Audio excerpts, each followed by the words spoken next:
যা তুই গাড়িতে। ভাইয়া তুমি বুঝতেছো না, ও কিচ্ছু করে নাই ভাইয়া, ও ভালো একটা ছেলে, প্লিজ ভাইয়া। যা বলছি তাই কর। ভাইয়া ওকে আমি ভালোবাসি। দেখো, কোনো সিম ক্রিয়েট করবে না, ওদের সাথে কোনো রাগারাগিও করবে না, তুমি রাগারাগির অবস্থায় নাই। আমি আসছি শুধু তোমাকে দেখতে, আর একটু রান্না করছি, ভাবছি তোমার জন্য নিয়ে আসি। শুনলাম তুমি নাকি একা থাকো, ব্যবহারেই বোঝা যায়। পরিবারের সাথে থাকলে তো ব্যবহার এমন হতো না। খাবারটা হইছে? যাও। ওমা, খাওয়াবো না? আমার দুইটা হাত আছে, আমি খেয়ে নিতে পারবো। আচ্ছা খাও, ওষুধ ওষুধ খাও একটু যে। বলছি না যাও। ঠিক আছে। প্রথম দিনই সন্দেহ হয়েছিল খাবারগুলো নষ্ট করবা, খাবা না। আচ্ছা এই যে রান্নাগুলো করি, পরিশ্রমগুলো দেই, এগুলো কোনো মূল্য নাই কি মনে করো? এগুলা না খেলে তুমি সুস্থ হবা? প্রথম দিনই উচিত ছিল ঠেসে ধরে খাওয়াই দেওয়া। এরকম কি? হ্যাঁ, তুমি কি মনে করো তোমাকে এইভাবে দেখলে আমি ভয় পাবো? একটা থাপ্পড় দিয়ে তোমার এরকম করা ছুটাই দিব। হ্যাঁ বল। চাচা, আমার বোন কান্দতেছে কেন?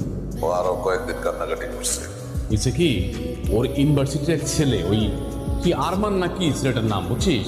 তো কয়েকদিন যাবত ওই ছেলেটা খুব ডিস্টার্ব করতেছিল।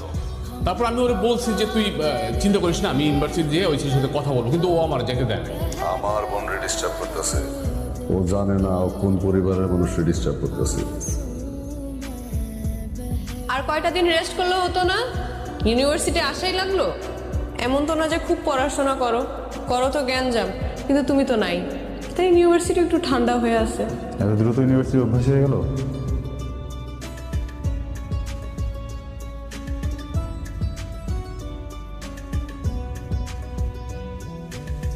जिसने पूछा हमसे ভাইয়া কি করতেছো? ভাইয়া ও কিচ্ছু করে না, ও ভালো একটা ছেলে। ভাইয়া প্লিজ, কি করতেছো? একটু থামাও না কেন ভাইয়া? ওই তো তোরা ডিস্টার্ব করে তাই না না? ভাইয়া তুমি বুঝতেছো না, ওই ছেলে না, ভাইয়া ও অনেক ভালো একটা ছেলে। কি করতেছো ভাইয়া? ওদেরকে থামাও তুমি। ওর নামে তো আরমান। না ভাইয়া তুমি বুঝতেছো না, আমি তোমাকে সব বলতেছি। ভাইয়া তুমি ওদেরকে থামাও না। যা তুই গাড়িতে। ভাইয়া তুমি বুঝতেছো না, ও কিচ্ছু করে নাই ভাইয়া, ও ভালো একটা ছেলে, প্লিজ ভাইয়া। যা বলছি তাই কর।